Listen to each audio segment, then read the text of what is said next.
যে ইন্দোনেশিয়ার পলিটিক্স কি বলতেছে, যে তাদের জন্মগত পলিটিক্সটা কেমন ছিল সেটা নিয়ে আমরা আলোচনা করি। তো ইন্দোনেশিয়া যেহেতু 1945 সালের 17ই আগস্ট অর্থাৎ দ্বিতীয় বিশ্বযুদ্ধ চলাকালীন জাতিসংঘের সাহায্য ও সমর্থনে ডাচ উপনিবেশ অর্থাৎ যে বর্তমান যে নেদারল্যান্ড বা সাবেক হল্যান্ড, এই ডাচ উপনিবেশের হতে স্বাধীনতা অর্জন করে। আবার এই ইন্দোনেশিয়ার বেশ কিছু অংশ কিন্তু ওয়াজ কন্ট্রোলড বাই জাপানের দ্বারা নিয়ন্ত্রিত হচ্ছিল। বাট দ্বিতীয় বিশ্বযুদ্ধে যেহেতু জাপান পরাজিত হয়ে গেল, তখন ইন্দোনেশিয়া অটোমেটিক্যালি তারা স্বাধীনতা লাভ করলো, যেহেতু তারা আগে থেকেই সেই স্বাধীনতাটা চাচ্ছিল আর কি।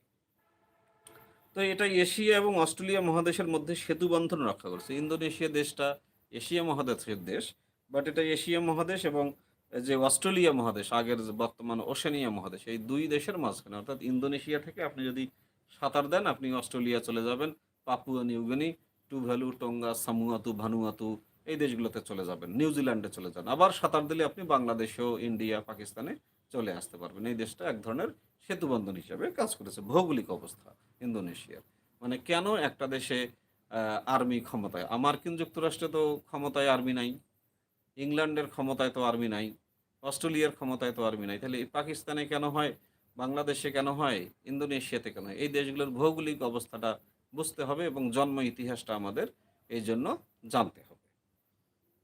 তো এখানে বলছে, এবং অন্যদিকে ভারত এবং প্রশান্ত মহাসাগরের মধ্যে আন্তর্জাতিক বাণিজ্য পরিচালনায় এই উপদ্বীপ যথেষ্ট যোগাযোগ রক্ষা করছে।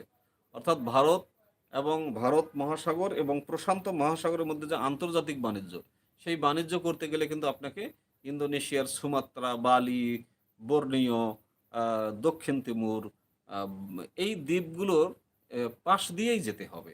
তাছাড়া ভালো ব্যবসা বাণিজ্য হবে না। তাহলে ইন্দোনেশিয়া একটা আন্তর্জাতিক রুটে ব্যবসার দিক থেকে কিন্তু একটা গুরুত্বপূর্ণ বা ভাইটাল পজিশনে রয়েছে। যেমনটা বাংলাদেশ রয়েছে, যে বঙ্গোপসাগর ছাড়া ব্যবসা করা সম্ভব না, চট্টগ্রাম বন্দর, মোংলা বন্দর ছাড়া ইন্টারন্যাশনাল বিজনেস করা সম্ভব নয়।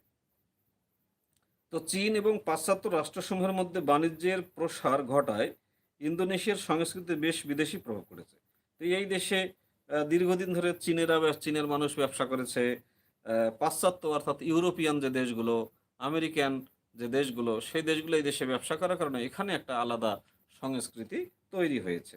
ভারতের সঙ্গে সম্পর্কের ফলে, আবার ভারতের সাথে যেহেতু ভারতের নিকটবর্তী দেশ ইন্দোনেশিয়া, খুব কাছাকাছি এবং ভারত মহাসাগর থেকে, তো তখন এই দেশের সাথে দেশের এর ফলে ইন্দোনেশিয়ার মধ্যে প্রচুর বৌদ্ধ রয়েছে, প্রচুর হিন্দু রয়েছে এবং পরে ইসলাম ধর্মেরও প্রবর্তন হয়েছে এই ইন্দোনেশিয়ায়। তো এগুলোই হলো ইন্দোনেশিয়ার জিও পলিটিক্স অর্থাৎ ভূ রাজনৈতিক একটা অবস্থান। এরপরে কি হয়ে গেল, ইন্দোনেশিয়ার ভূখণ্ড বিভিন্ন উপদ্বীপে উপদ্বীপে বিভক্ত থাকার ফলে, তো আমি বলেছি যে প্রত্যেকটা দ্বীপের সাথে প্রত্যেকটা দ্বীপ সম্পূর্ণ বিচ্ছিন্ন, পানিপথ ছাড়া আর কোনো যোগাযোগ ব্যবস্থা নেই। তো এই কারণে বিভিন্ন অঞ্চলে বিভিন্ন সংস্কৃতি ও ভাষা বিরাজমান। ইন্দোনেশিয়ার উপদ্বীপ বাণিজ্য প্রসারের ফলে এবং বাণিজ্যকরণে সংস্কৃতির ক্ষেত্রে বিপুল পরিবর্তন সাধিত হয় এবং বিংশ শতাব্দীর শুরুতে 90% জনসাধারণ নামমাত্র মুসলমান ছিল। অর্থাৎ বিংশ শতকের প্রথম দিকেও এই দেশের 90% মুসলমান জাস্ট নামে মুসলমান ছিল, বাট মুসলমান সংস্কৃতি বলতে যেটা বোঝায় সেই জিনিসটা ইন্দোনেশিয়ার মাঝে ছিল না। কিন্তু বর্তমানে ইন্দোনেশিয়া পৃথিবীর মধ্যে বৃহত্তম মুসলমান জাতিতে পরিণত হয়েছে। মুসলমানের সংস্কৃতি তারা লালন করা শুরু করে দিয়েছে।